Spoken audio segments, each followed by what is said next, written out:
Hello नमस्कार मंडळी. सुरुवात करू ना नक्की. गाणाऱ्यांपेक्षा ऐकणारे खूप जाणकार आहेत, बरोबर की मला फक्त एवढंच सांगायचं. मी सुरुवात केली होती नाही, बाई आली गवळणी पर्यंत बोलली. मी काय बोललो, काटिली ज्या पद्धतीत हंडी चाटायला कुठल्या शास्त्राने तुम्हाला फक्त सांगायचं होतं. मी तर एवढं थरला गायलो नसतो, बरोबर ना. मला सांगा, दुसरा पद बाईने गायला, तुझा पक्का तुझा वाडा.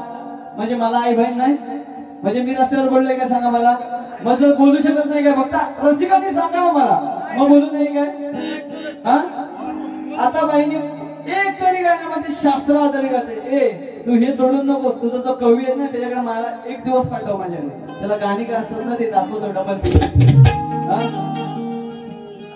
बाईने पद गायला, टोनपा म्हणतात. जे शास्त्र आधारित गातात त्याला पद म्हणतात, आणि जो लोकगीत गातात त्याला टोनपा म्हणतात, बरोबर की नाही.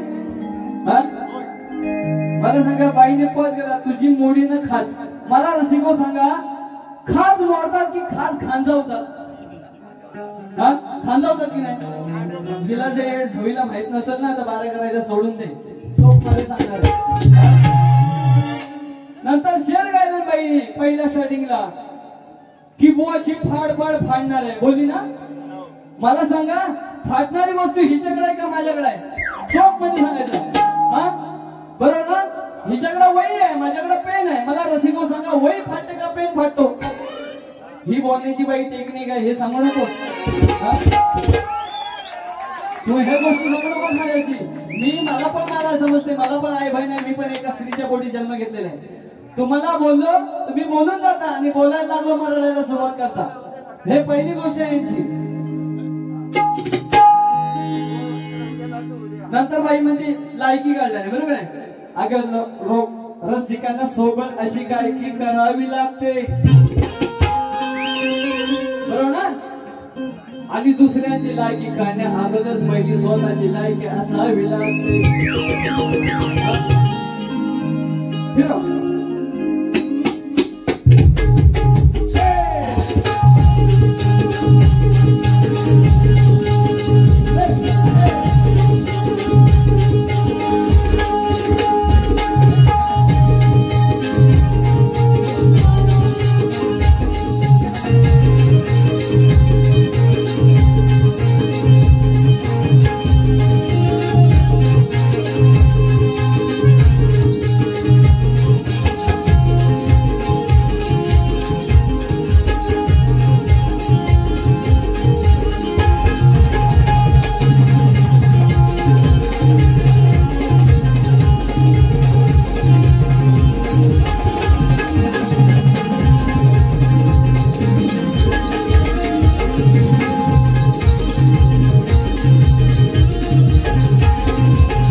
भीम गेलेला असतो आणि ती भोजनाची थाली घ्यायला गेलेला असतो आणि तो ज्यावेळेस मारत असतो, लात घालत असतो, पाठीत बुके घालत असतो, तो बकासूर म्हणतोय अरे हा ताट आहे ना तो खाली होऊ दे, एकदा झाल्यावर ताट तुझी लावीन वाट. बरोबर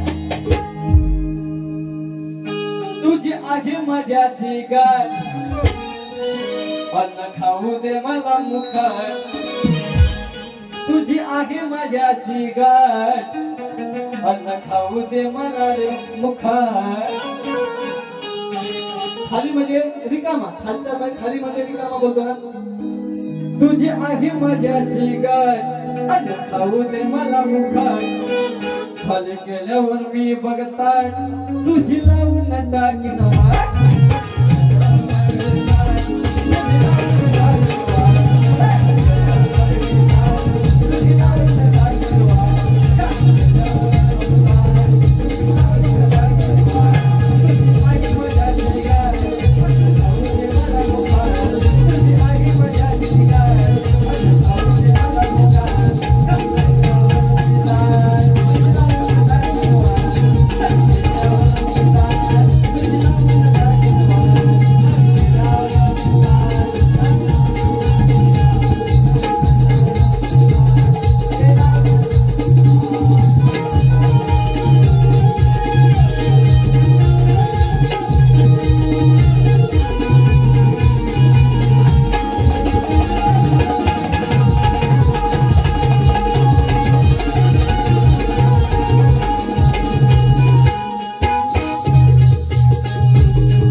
विशाल तू हे लवड्या, मला रसिका सांगा हो, हे वाढतात की सूर वाढतात?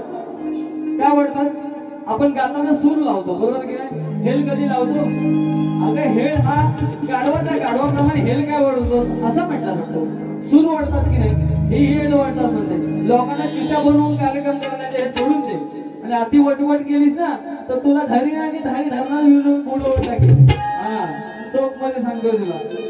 हा म्हणून काय सांगायचंय, आजची खरी बारी ही सगळ्यात आहे आणि खरं सांगितलं तर हिच्या अक्कलाजन गुडघ्यात आहे. म्हणजे मला चिंचावली गाव म्हणून मला काय सांगायचंय, चिंचावली गावची आहे वैदई सांगतो तुम्हाला खरं. आता जो गाव होता ना तो हिच्या नावावर आहे. कुठला तर चिंचावली गाव. चिंचावली गावची आहे वैदई सांगतो तुम्हाला खरं. हा गाव नावावर हा गाव नावावर.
हा विषय बघा बोलात आहे.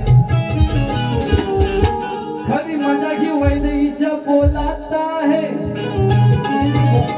बोलते ती, अरे खरी मजा ही वैदईच्या बोलात आहे.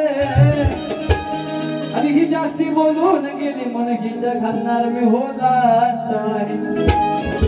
म्हणजे पाठी नाच घालणार असं सांगायचंय. तर वैदई म्हणजे सीता. माझ्याकडे डिक्शनरी आहे, तुम्हाला बघायचा प्रॉब्लेम असेल तर माझ्या डिक्शनरी मध्ये सीता या नावाचं वैदई. मला हे लवण्या बोली म्हणून त्या ताकदीचं तिला गातो. तर ज्यावेळेस रावणाने पळवून नेली होती सीतेला आणि त्याच्यावर बरेचसे हाल झाले सीतेचे म्हणजे वैदेहीचे बरेचसे हाल झाले आणि ज्यावेळेस रामाने जिंकून आणली काय सांगतोय की वैदेही म्हणजे सीता हिला जिंकून आणली त्यावेळेस म्हणते एवढे दिवस होताच कुठे तो म्हणतो ज्यावेळेस सांजवायचं तेव्हा माझा धीर किंवा मी असायचो कुठे तर वनामध्ये रानामध्ये बोल सता निभावली तुला निजावली म्हणजे झोपवली सता निभावली तुला निजावली सख्य भाऊ आम्ही दोन ग सख्य भाऊ आम्ही दोन ग अगं वैदाई बाई तुला माझ्या आधी रसिकन ऐकू दे व्यवस्थित वाईट अर्थ जायला नको अगं वैदाई बाई मग तुला माझ्या आधी म्हणजे सांजवत असताना तो कोण होता मी असायचो म्हणजे राम सांगतोय सीतेला वैदेहीला म्हणजे वैदेहीचा अर्थ हा सीता आहे लक्षात ठेवा सात निभावली तुला निजावली सख्य भाऊ आम्ही दोन ग सख्य भाऊ आम्ही दोन ग अगं वैदेही बाई तुला माझ्या आधी संजवत होता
मला चोळी शिवायची आहे एवढं सांगतोय डोळ्याला केला इशारा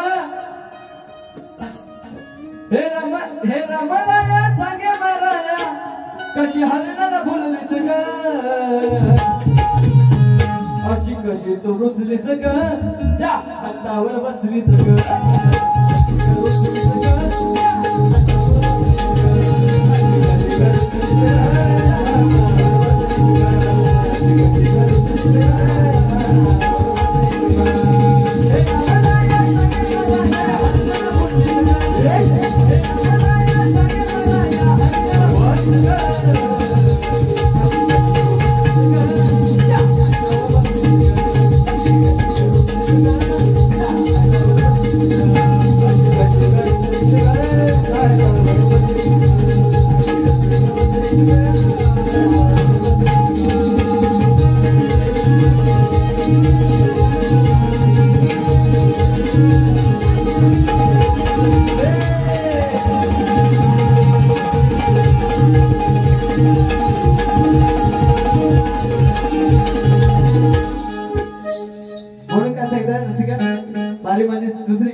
साईबाबाची कृपा यांनी दरवर्षी कार्यक्रम एवढ्या मोठ्या उत्साहाने करत असतात म्हणून त्याच्यासाठी एक दोन शब्द घेतो दरवर्षी करते सोना भक्ती भावामध्ये दरवर्षी करते सोना भक्ती गावामध्ये सोहळा गात तो तांबी रावण गावामध्ये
सदा